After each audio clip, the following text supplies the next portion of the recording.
অৱশেষত গুৱাহাটীত সকলো কাম সামৰিলোঁ আৰু 440 টকা কিলো চলি আছে গুৱাহাটীত গাহৰি মাংস। গতিকে 1 কিলো মাংস নোখোৱাকৈনো কেনেকৈ যাওঁ, আৰু মাংসখিনি লৈ লৈছোঁ, লগতে স্পেচিয়েল লিভাৰ আৰু যিখিনি কোটা চিঙা বুলি কয় গাহৰি মাংসৰ সেইখিনি লৈ লৈছোঁ আৰু গৈ আছোঁ মোৰ প্ৰিয় মানুহজনৰ ঘৰলৈ।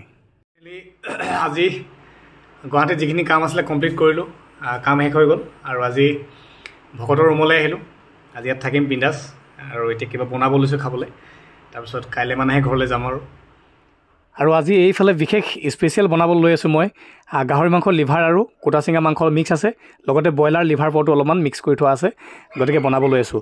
কিছুদিন আগত মই এনেকুৱা এটা ভিডিঅ' আপলোড কৰিছিলোঁ গুৱাহাটীত আহি পেলাই, 1 মিলিয়নছৰ ওপৰত ভিউজ অতিক্ৰম কৰিছিলে, আৰু তেতিয়া সকলো ঠাইতে মানে কিমান ব্ৰইলাৰ লিভাৰ পট যিটো দাম মানে কৈছিলে ক'ত কিমান চলি আছে গম পালোঁ। বিশেষকৈ চাউথ ইণ্ডিয়াৰ ফালে ব্ৰইলাৰ লিভাৰ পট মানে দাম একেবাৰে কম, খাব পাৰে, আৰু যিটো মাংসতকৈ খাই বেছি ভাল লাগে। কিন্তু তাতে আকৌ একাংশই কমেণ্টো কৰিছে যে লিভাৰ পট এইবোৰ খাব নালাগে, এইবোৰ কুকুৰক খুৱাই, মানুহে নাখায় তেনেকৈ। কিন্তু যিয়ে নহওক, মানুহে খাওক কুকুৰে খাওক, কিন্তু আমি খাই বহুত বেছি ভাল পাওঁ। ঘৰত যেতিয়া লোকেল মুৰ্গী এটা মাৰে ন, তেতিয়া আগে ভাগে গৈ পেলাই সেই লিভাৰডোখৰ বা সেই আমঠুটোৱে পুৰি খাবলৈ বিচাৰোঁ জুইত, বৰ বেছি ভাল লাগে, আৰু তাৰ মানে টেষ্টটো সুকীয়া। আৰু আজি ইমান দিনৰ মূৰত মোৰ লগৰজনৰ ৰুমলৈ আহিছোঁ, গতিকে বিশেষ স্পেচিয়েল কিবা এটা বনাই নাখালে হ'ব জানো। গতিকে কোনে কোনে ভাল পায় খাই, কাৰ মাংসতকৈ বেছি খাই ভাল লাগে, এইটো জনাব কমেণ্ট কৰি।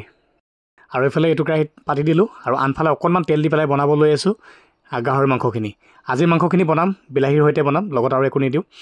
অৱশ্যে মাংসত আলু নিদিলে মই ভাত খাবলৈ বেয়া পাওঁ, গতিকে আলু এটা মোৰ কাৰণে দিবই লাগিব, নহ'লে আলু নিদিয়াকৈ বনালোহেঁতেন। অকণমান তেল দি পেলাই পিঁয়াজ মছলা দি বনাইছোঁ।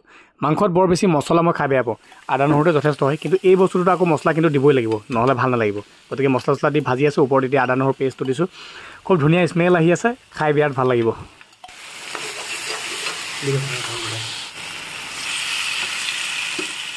আচলতে মাংস যিমানে নাখাওঁ কিয়, যিমানে ছাগলী মাংস, ব্ৰইলাৰ মাংস, লোকেল মুৰ্গীৰ মাংস নাখাওঁ কিয়, কিন্তু গাহৰিকণৰ নিচিনা সোৱাদ ক'তো নাপাওঁ। গতিকে যিসকল গাহৰি লাভাৰ তেওঁলোকক কৈছোঁ, বেয়া পোৱাসকলে প্লিজ স্কিপ কৰিব।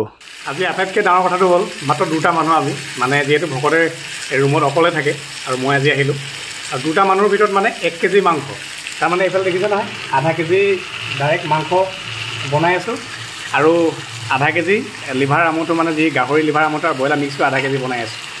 তাৰমানে আৰু এজন মোৰ লগৰ এজন অহা কথা আছিলে, লাষ্ট মমেণ্টত ঢোকা দি দিলে নহয়, নাহিলে, নোৱাৰিম বুলি ক'লে। তো উপায় নাই, এতিয়া মাংসটো আনিতো খাবই লাগিব, গতিকে যিমান পাৰোঁ কালিলৈকে খাম আৰু দুটাই।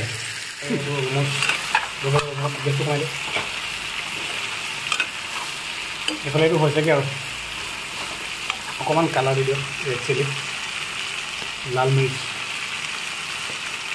এটা মই এখন।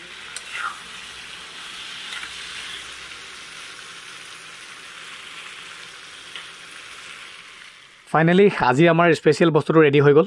ওপৰত এতিয়া অকণমান ধনিয়া পাত কাটি দিছোঁ, আৰু ধনিয়া পাত কিন্তু এইবছৰ প্ৰথম খাম মই গুৱাহাটীত আহি পেলাই। গাঁৱত আছোঁ যদিও ধনিয়া পাত খাবলৈ পোৱা নাছিলোঁ, যিহেতু ছিজন আহিহে আছে এতিয়া। আৰু গুৱাহাটীত আৰু ছিজন কি কথা আছে, 12 মাহে সকলো বস্তু পাই থাকে নে কি কয়।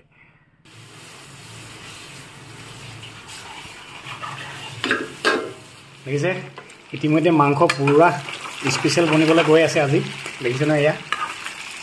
আৰু ইয়াত একো নিদিওঁ, আৰু খালি অলপমান ভাত খাব লাগিব, অলপমান গ্ৰেভি টাইপ কৰিম। আৰু যিহেতু মই মানে বনাই ভাল পাওঁ, সেইটো আপোনালোকে হয়তো বহুতে জানে, গতিকে মই যেতিয়া ইয়ালৈ ৰুমলৈ আহোঁ, এই ভকতৰ ৰুমলৈ আহিলোঁ, ক'ৰবাত গ'লেও মোকেই বনাবলৈ দিয়ে আগতীয়াকৈ। আৰু আটাইতকৈ ডাঙৰ কথা, মই গুৱাহাটীত আহিলে যিয়ে কাম নকৰোঁ কিয়, কাম শেষ কৰি মোৰ এই ভকতৰ ৰুমত মই যেনেকৈ নহ'লেও এটা দিন থাকি যামেই বা সোমাই যামেই, আৰু প্ৰতিবাৰে তেনেকুৱাই কৰোঁ। আৰু আজিও আহিলোঁ, গতিকে এতিয়া বনাই মেলি ৰেডি হোৱাৰ পিছত বঢ়িয়াকৈ বহি খাম। আচলতে আমাৰ খুব নিস্বাৰ্থ এটা সম্পৰ্ক, গতিকে ভগৱানৰ ওচৰত প্ৰাৰ্থনা কৰোঁ যাতে আমাৰ সম্পৰ্কটো সদায় এনেকৈয়ে থাকক, কাৰণ আজিকালি স্বাৰ্থৰ অবিহনেতো কোনেও কাৰো লগত আগবাঢ়িব নোৱাৰে খোজো। বাৰু যি কি নহওক, ফাইনেলি আমাৰ ৰেডি হৈ গ'ল, আৰু অকণমান টেষ্ট কৰি চাওঁ কেনেকুৱা হৈছে।